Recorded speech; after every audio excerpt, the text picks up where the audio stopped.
Bonjour à tous. La symétrie est un outil d'une puissance redoutable pour décrire les lois de l'univers. Dans cette courte vidéo, je vais vous présenter ce qu'il faut savoir sur les règles de symétrie et les invariances. Alors, comment est-ce qu'une simple idée d'équilibre visuel devient un instrument de calcul aussi fondamental? Comment la symétrie peut nous aider à résoudre un problème de physique compliqué? Comment la symétrie va nous dire, sans faire le moindre calcul, pour un système complexe, dans quelle direction pointe le champ E? C'est ce qu'on va voir ensemble dans cette courte vidéo.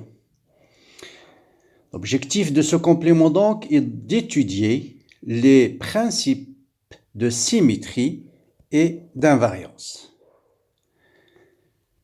Eh bien, nous introduirons notamment la notion de plan de symétrie et d'antisymétrie, outils fondamentaux pour simplifier l'étude des calculs que vous allez faire, que ce soit en électrostatique ou en magnétostatique. Tout cela part de cette phrase de Pierre Curie. La symétrie des causes, qui sont les charges pour l'électrostatique, les courants pour la magnétostatique, se retrouve dans les effets produits, qui sont le champ électrique, potentiel électrostatique, champ magnétique. Pour mettre ça en pratique, on va développer deux notions qui se complètent, les invariances et la symétrie. Donc, les invariances, ce sont des règles qui vont nous permettre de répondre à la question suivante. De quelles coordonnées dépendent la grandeur physique, notamment le champ électrique? La symétrie, quant à elle, va nous aider à répondre à la question dans quelle direction pointe le vecteur champ électrique. Autrement dit, quelles sont les composantes non nulles de E. Commençons par examiner les principales invariances en électromagnétisme en débutant par l'invariance par translation. Eh bien, on dit qu'un système est invariant par translation suivant un axe Z, par exemple, si lorsque je me déplace suivant l'axe Z, je observe toujours le même système. Exemple, un cylindre infini, chargé uniformément. Si je me place à la même distance R dans cette position ou dans celle-là, j'observe exactement le même système. Qu'est-ce que ça veut dire? Ça veut dire que le système est invariant par translation suivant l'axe Z. Donc, je fais varier une coordonnée, le système ne change pas. Donc, la grandeur physique ne doit pas dépendre de cette coordonnée.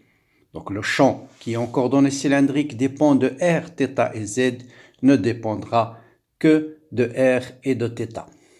Après avoir étudié l'invariance par translation, nous passons à l'invariance par rotation. Eh bien, on dit qu'un système est invariant par rotation autour d'un axe Z si, lorsque je tourne cette fois-ci autour de cet axe à la même distance, je suis à cette distance ρ et je me déplace à une autre distance ρ'I,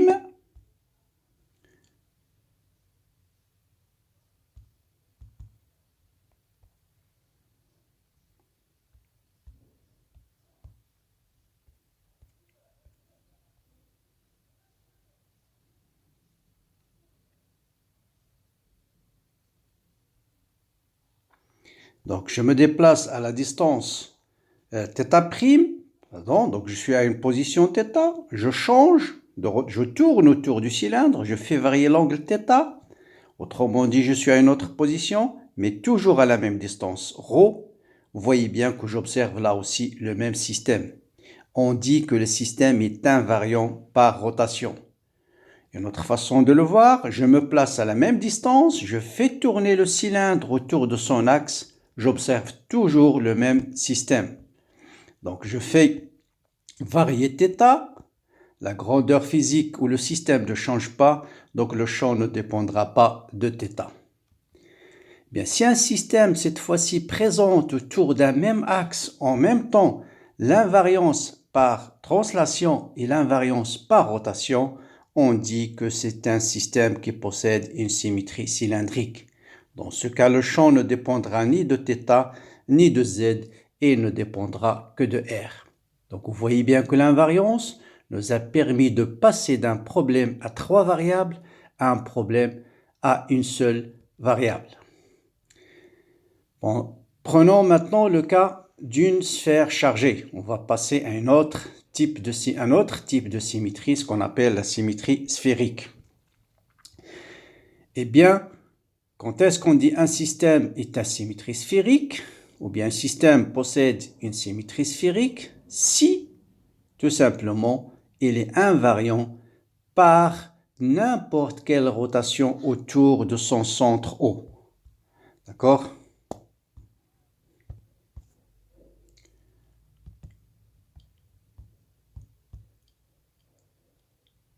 Ça veut dire quoi? Ça veut dire, par exemple, j'observe à la même distance cette sphère à θ égale à 0, ou à un angle θ différent de 0, je vais observer la même sphère. Même chose, à φ égale à 0, ou bien à φ différent de 0, j'observe la même sphère.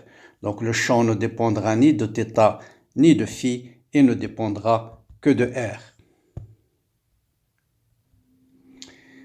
Donc on dit la symétrie sphérique donc caractérise un objet dont les propriétés physiques restent invariantes après n'importe quelle rotation, donc en particulier θ et φ. Bien.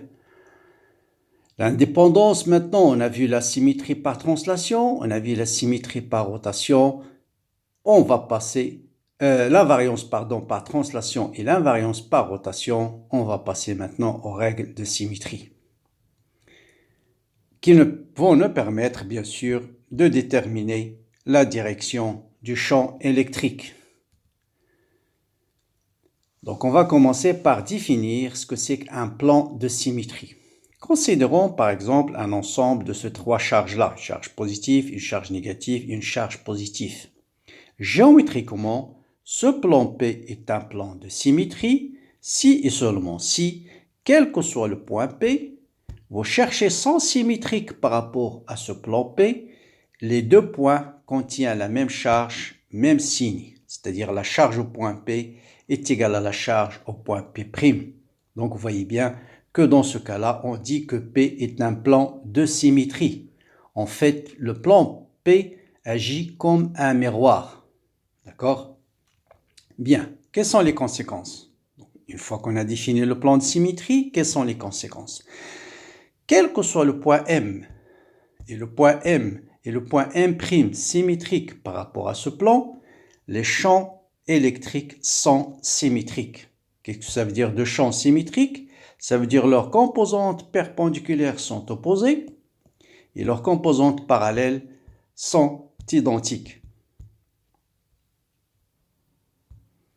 Voilà ce que ça veut dire de plan symétrique. Donc n'importe quel point N, vous cherchez sens symétrique, si vous connaissez la direction du champ au point N, vous allez déterminer la direction au champ au point N'. Quelle est la conséquence importante de tout ça?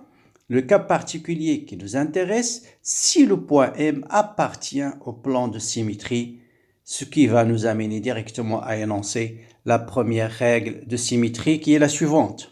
Si un point M appartient à un plan de symétrie de la distribution des charges, alors le champ électrique est nécessairement contenu dans ce plan. Pour que ce champ soit égal à sens symétrique, il faut absolument que le champ appartient au plan de symétrie. Conséquence importante, dire qu'un champ appartient au plan de symétrie, ça veut dire la composante perpendiculaire à ce champ, elle est obligatoirement nulle. Voilà une première conséquence. Autrement dit, pour déterminer exactement la direction du champ, il faut déterminer deux plans de symétrie qui passent par le point M. Voilà un exemple. Imaginez, vous avez un fil infini et on vous demande de déterminer la direction du champ au point M. Vous voyez bien que les deux plans que j'ai tracés ici, le plan rose qui est le plan MER, EZ, c'est un plan de symétrie. L'image de ce point, c'est lui-même. Donc, c'est un plan de symétrie. Le plan perpendiculaire au fil, puisqu'il s'agit d'un fil infini, c'est-à-dire le plan MER est aussi un plan de symétrie. Si vous prenez ce point P, voilà son symétrique. Les deux points contiennent la même charge en signe et en valeur. Donc, le champ appartient à l'intersection des deux, et l'intersection des deux, c'est le vecteur ER. Une fois qu'on a compris la notion de plan de symétrie, passons maintenant à la notion de plan d'antisymétrie. Donc là, j'ai rappelé le plan de symétrie. L'image d'une charge, c'est une charge de même signe. Eh bien, tout simplement, on dit que pi étoile est un plan d'antisymétrie, tout simplement si quel que soit le point P, vous cherchez son symétrique, la charge au point P est égale, mais de signe opposé. L'image d'une charge positive, c'est une charge négative. L'image d'une charge négative, c'est une charge positive. Donc, P étoile est des plans d'antisymétrie des sources. Si quel que soit P et P' qui sont symétriques par rapport au point P, la charge au point P est égale à la charge, à l'opposé de la charge au point P'. Voilà ce qu'on appelle un plan d'antisymétrie. Quelles sont les conséquences? Prenez n'importe quel point M, vous cherchez son symétrique. Si vous connaissez la direction du champ au point M, le champ au point M', c'est son antisymétrique. Ou bien moins le symétrique. Qu'est-ce que ça veut dire? Deux vecteurs sont antisymétriques. Vous connaissez le vecteur E au point M.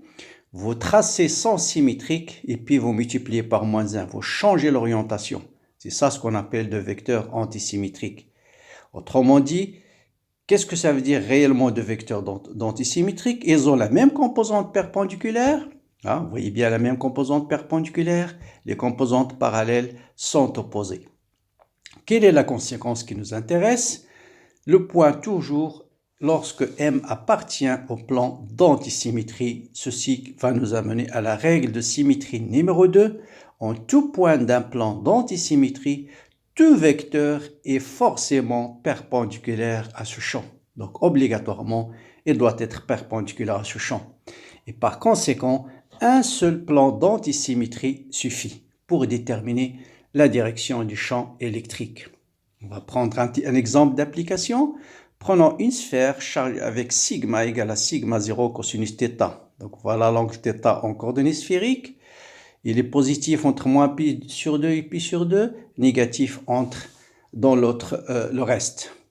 Question, quelle est la direction du champ au point M? Eh bien, pour chercher la direction du champ au point M, il faut se poser la question, est-ce qu'il y a un plan dissymétrique qui passe par le point M? La réponse est oui. C'est le plan OX, OY. C'est ce plan-là qui coupe la sphère en deux. Vous avez l'image d'une charge positive, c'est une charge négative. Donc le champ obligatoirement va être perpendiculaire à ce plan-là. Donc il va être sur l'axe. Quel est le vecteur perpendiculaire au plan XY? Sur le plan Z. Donc le champ va être sur l'axe Z, bien sûr, dirigé de la charge positive vers la charge négative. Dernière remarque, faites très attention, une sphère chargée ne veut pas dire une symétrie sphérique. Voilà l'exemple tout de suite de la charge de la sphère chargée avec sigma 0 cosinus θ. Il n'a pas une symétrie sphérique. Pourquoi? Parce qu'il n'est pas invariant par rotation autour du centre. Voilà la sphère, l'observateur va observer cette sphère pour un angle θ. Si je fais varier l'angle θ, je tourne la sphère autour du centre. Vous voyez bien ici, il va observer des charges négatives. Donc le système n'est plus invariant. Donc là, il faut faire très attention à cette notion-là. Donc pour résumer, ce qu'il faut retenir, si le système est l'invariance, autrement dit, en résumé, l'invariance nous permet de déterminer de quelles coordonnées dépend le champ E. Vous avez une invariance par translation, l'invariance par rotation. Ensuite, la symétrie permet de déterminer la direction du champ électrique. En particulier, le champ électrique appartient à l'intersection de deux plans de symétrie. Le champ électrique est perpendiculaire à un plan d'antisymétrie. Merci pour votre suivi de cette vidéo. N'hésitez pas à me laisser des commentaires. Bon courage, bonne continuation et à très bientôt.